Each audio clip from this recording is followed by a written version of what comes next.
Hello, everybody, and welcome again to the Welcoming All Inclusive Hosting Virtual Summit. I'm Suzanne Hacker, one of your co-hosts. And this session, we are with Leah, and Leah does so much fabulous work. I am going to let her introduce herself and tell you everything that she does, and then we'll get into the No Paws Left Behind topic. Leah? Hi, Suzanne. Thanks so much for having me. So my name is Leah Stoll. I'm a light-skinned woman with light blonde hair, shoulder length. I'm wearing dark eyeglasses and a green sweater. And I'm sitting in front of a white panel board. And I'm super excited to meet you all. Leah, thank you for saying that. Now, that some of our viewers or listeners may not understand why you just gave that description of yourself. So, can you explain to people how that helps people with different visual, maybe impairments or disabilities? Can you help Mhm. us all to understand that? That's Yeah, so sure. important that we do that. Sure. So for a blind person or a person with low vision, it's difficult or not possible to see the image, the video. So description of the person talking and the surrounding environment is important. This is, Awesome. Yeah, thank you so much. I've seen in your work how you're so good about doing that, and most of us just don't understand. And so any kind of, tidbits like that that you can give yeah. us will be so helpful as we, kind of go through the session. Okay, so Leah's going to talk to us today about No Paws Left Behind, service dogs, her work with guide dogs, that kind of thing. So Mhm. Leah, help us to understand a little bit first about your work that you do and your background with guide dogs and service dogs.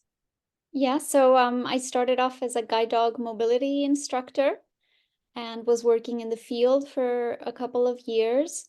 And I switched over to teaching blind and partially sighted people orientation and mobility, and sort of weaved my way through that to teaching daily life skills and teaching children. That sort of became a passion of mine. And I integrated all of that then towards the end with guide dogs again. And with a couple of friends, we co-founded the first guide dog school in Greece, which is doing surprisingly good considering the financial situation. Um, but the most important program and the one that's really close to my heart is the orientation and mobility program that we have for young students and children. Okay. And yeah, this is my background. Awesome. Thank you so much. It sounds fabulous and such great work that you're doing there with not only the dogs, but helping the children then as well. So we appreciate you being here and being in our summit. So let's talk then about um, vacation rental owners and what they really need to understand to make sure that they are accepting and inclusive. But not only that, it's a niche that they can make sure that their home is Mhm. set up and more friendly for people who may be blind or have visual impairments. So Mhm. let's talk about that. So I think one of the most important things to consider when you're opening your home to a person who has a service dog. So this could be a dog for autism. It's not necessarily restricted to guide dogs. It could be a mobility service dog. Is that these are not pets.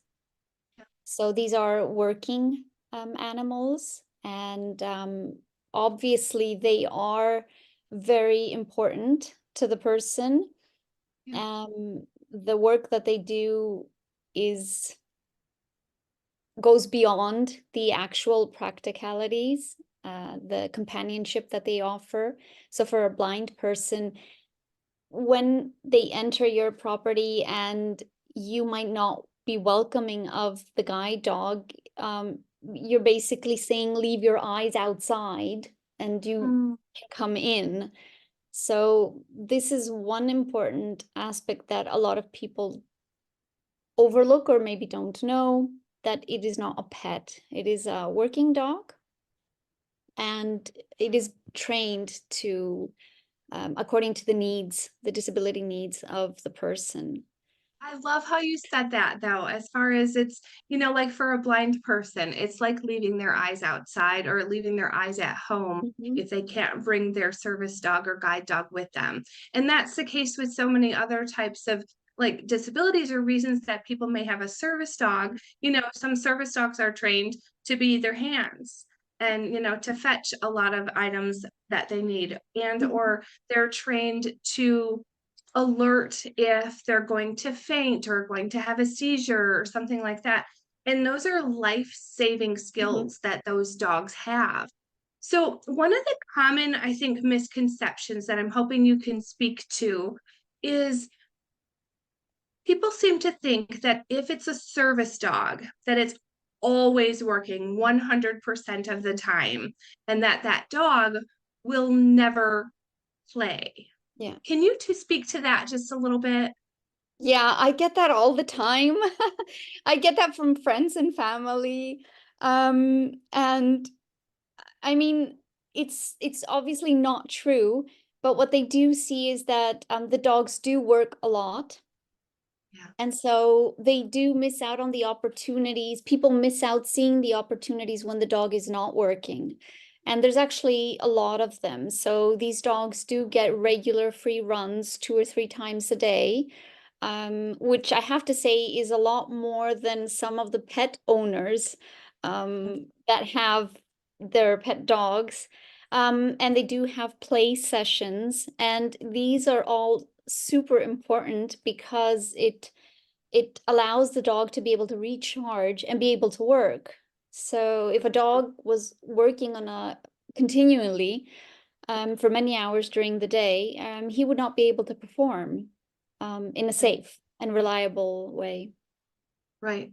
Okay. Thank you for speaking to that. I know. So then another common misconception that I often hear is that a service dog would never be left, Mhm. or how do I put this? Where the service dog would always be with its person that it services, if you will, or serves.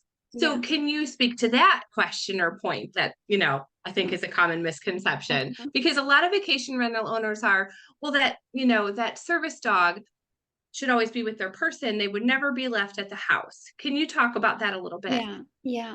Um, this is also not true. So guide dogs and like all service dogs are trained to be at home alone, like your regular pet dog.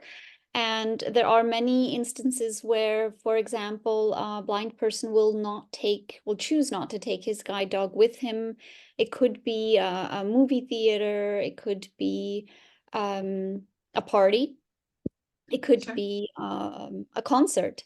So these are all venues where one would most likely choose to leave their guide dog at home or service dog. So they are well trained and to be home alone, well behaved and quiet. Yeah, no, that's a good point. And if there's so like let's say that the person, let's talk just specifically about a blind person right now. And people may think, well, they always need their dog with them to be their Mhm. eyes. But their eyes can also be a companion or another person, a parent, a friend, or Yeah, a sibling. Okay. absolutely. Okay. And that could be the case with anybody that needs a service dog, Mhm. is that Yes, somebody else is trained, like a person is trained yeah, to, handle those tasks that a exactly. dog would handle if that person is alone. Exactly. Yeah. I mean, for children who have autism, and we have dogs trained for that, the family, um, because these are children, the family is responsible for the dog. And while they choose to have the dog with them as often as possible because it helps the child to regulate emotions and be calmer in certain situations, there are many times when they'll leave the dog home alone, or they might choose to leave it with the grandparents, for example. So Sure. it's a very flexible situation. That makes sense because I know another thing that, I hear vacation rental owners say is, like somebody may ask to that, is it okay if we bring our service dog? We're thinking about bringing it. We may leave it, at home, or we may bring it. And I think a lot of vacation rental owners don't understand how, if it's truly a service dog, Yeah. how that Mhm. dog can be left behind. Yeah. So can you talk about that just a little bit? Yeah. So I mean, like the topic we touched on before is there are many instances where it might be better for the dog to stay with a family that that it knows, or to stay with the grandparents, for example, or to stay home alone. In this case, you would not choose to take the dog with you. Um, so this sort of this also gives the dog the opportunity to be able to um, kick back into its training, because we actually also teach it to be home alone. And if it's constantly with somebody 24 hours a day, 7 days a week, it becomes harder for them to not be with their person. Um, so we have to balance this in order to keep the training in check. I hope, does that answer your question? Yeah, no, this is fabulous. So can you think of any other, like, what are some other common misconceptions that people in general have about service dogs or guide dogs? Oh, that if they are wearing their harness, or if they're outside working, that it is okay to approach them, to talk to them, and to pet them. That's actually at the top of the list. So while Sure. you're walking down the street, or maybe you're sitting at a cafe, then people will reach out and talk to the dog, or pet him, or try to coax him to come over. Yeah. And this, of course, is not right, because the dog is working. I mean, even if it is at the cafe lying down, Yeah. he's resting, he's relaxing, but he is working. It's also, that's what he is meant to do, to be there, to be quiet, and to relax. So Another. really so if we ever see a dog with their service vest Mhm. on, what should people do if they see that? Do we just ignore that dog? Because a lot of us are just like such dog people, and we're like, oh my gosh, it's a dog. I want to say hi. So really, what should we do? Should we ignore? Should we ask the owner if it's okay? What should we do? What's the correct protocol? I think this depends really on the situation. Because, for example, if you see a really cute dog working, and they're in the middle of navigating a street or looking for a traffic light, then it would not be the best time Sure. to approach the person and ask if you can pat the dog. Um, but I think if someone seems relaxed, is in a relaxed environment, perhaps sitting down somewhere, it is definitely okay to go up and talk to the person first, ask them if this is okay. Okay. Yeah. So that's something we should train our children as well. Like if you see a vest, then make sure we ask first, Yeah. before saying anything or doing anything, Yeah. and almost just train the children, like, what, we need to ignore because they're Yeah. working. Because I just don't think we train our children enough on certain things like Yeah. that, partly because we probably don't understand ourselves. So, that's such an important thing. So what could another common misconception be about service dogs or guide dogs?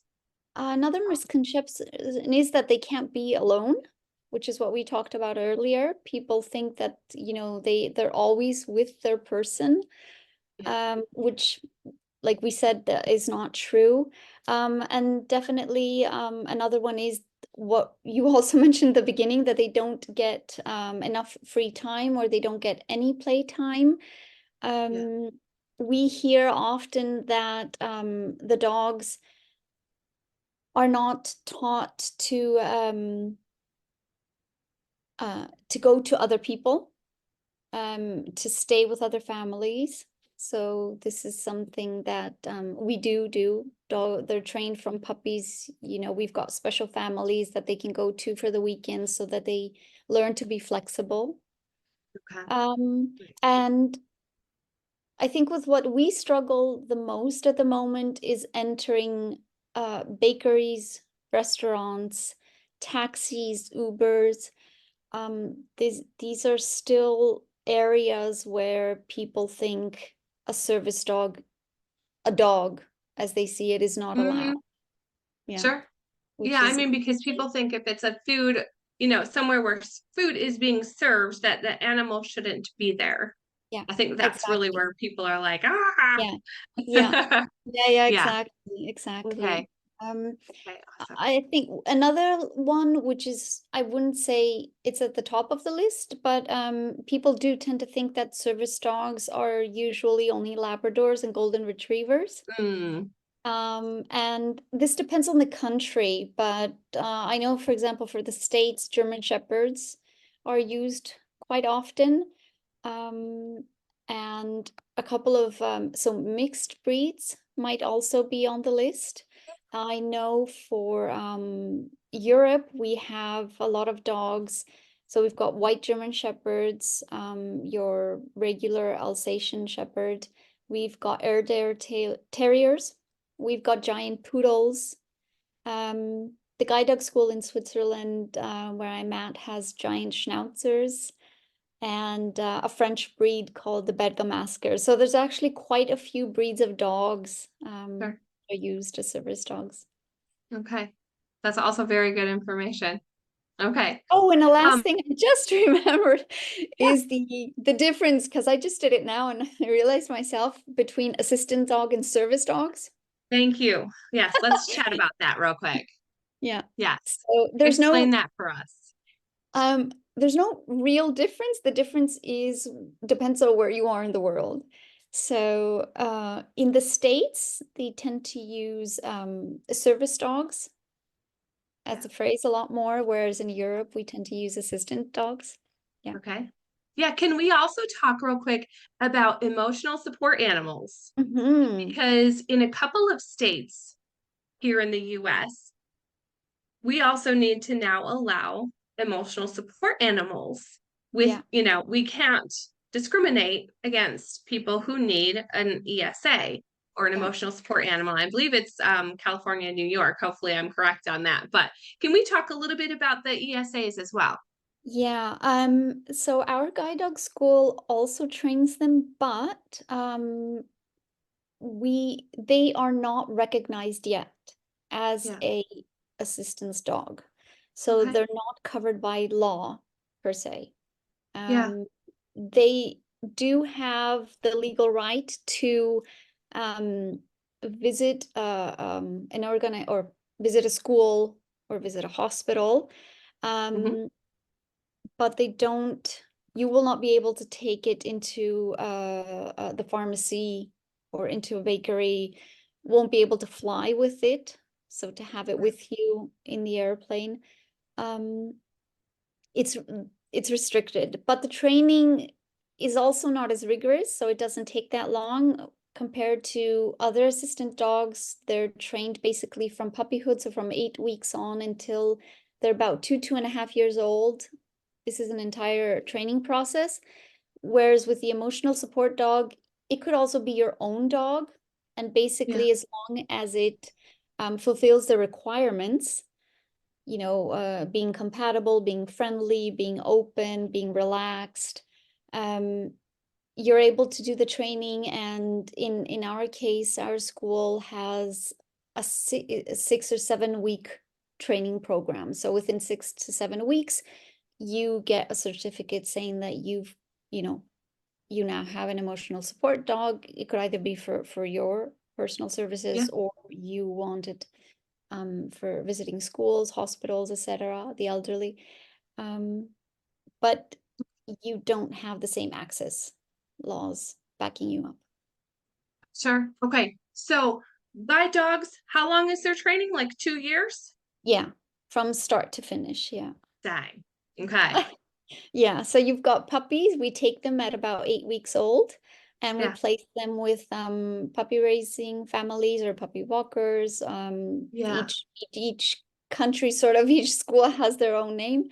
but basically they are families that have been that are guided and trained how to raise the puppy. And then when they are about 12, between 12 and 15 months old, depending on the breed, some breeds Yeah, take longer to mature than others, sure. they come into training. So they'll come to the guide dog school, and then it depends on the school. So there are schools that are large enough, have their own facilities, which means the dog will stay at the school Wow. and the trainer will take it every day and train it. And that training usually lasts for about 6 months, depending on the school, more or less. It could be a bit less, a bit longer. In Sure. our case, the dogs come to the trainers itself. So the guide dog mobility instructor has up to 2 dogs each time, and they live with him in his home. And this Wow. is for about 6 months. And then when the testing period is complete and we've matched it with the person, we do the matching process. Okay. Yeah, so that in total is about 2 years. It's a lot of work. And I It don't think is, people yeah. realize sometimes, how much training goes into training, Mhm. service dogs and guide dogs, Yeah, especially. Okay. exactly. And the beautiful thing is it's a lot of work from a lot of different people who've come together and believe in the same cause. So Yeah, anyone, the breeder who's helping us out, to the puppy walkers who are raising, foster families who are there to take it when we're on vacation, or when the blind person goes on holiday and would like to um, leave sure. it with them. So it's a close network of volunteers who, yeah, Who who really love them. believe in the cause. Yeah. That's great. Awesome. And then just even the fact that you mentioned that emotional support animals, that you have a training program for the emotional Yeah. support animals as well. That's such a great thing for people to realize that, it's not just people ordering a vest, Mhm. off the internet and putting it on their puppy and saying, no, this is Oh my no. emotional support animal, you know? So, because I know that some people think that's the case. Okay.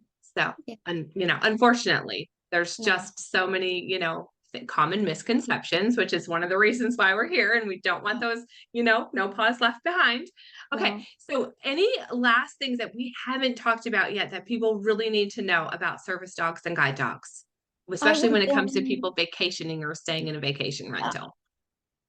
designing your property or rentals so that it is accessible for the team, for the guide dog team, Yeah, or the assistant dog. That is very important. So making sure your outside premises are flat without curbs, for wheelchair users. Making sure that there's a fenced enclosed area for the dog to be able to um, run free and play and be safe. Um, and then it definitely for the interior, to have, spaces that are not crowded, anti-slip floors in the bathroom, or areas where there are wet areas that they're at least anti-slip. yeah, And the light switches, I would definitely recommend that they're at a level where the dog is able with his paw to turn them on and off, right? So um, that is also, yeah. okay, good, Kitchen good should to. also be designed so that the dog can pull open the cupboards. Usually you get these little dangly Oh uh, yeah, pull out. yeah. Yeah, Something exactly. to let it ties onto the handle, depending on the handle Yeah, type or design, exactly. that the dog can then grab to pull Yeah. open. Okay, that makes sense. I know one of the things that I'm always worried about is area rugs, and like making sure if there are area rugs that they're flat and they don't have wrinkles that could trip Yeah. people up. That's one Yeah. of my like pet peeves when I see some of Yeah. the area rugs that are out there. I'm like, oh gosh, something's gonna trip over that. Okay, anything else? I can't no. I think Okay. we got most I covered. think we covered a lot. And, if people have questions, they can drop them in the chat Exactly. and we Yeah. can definitely, like get their questions answered. So Mhm. thank you so much for joining us in the virtual summit. And we hope to talk to you again, Leah. I appreciate your time so much. Thank you.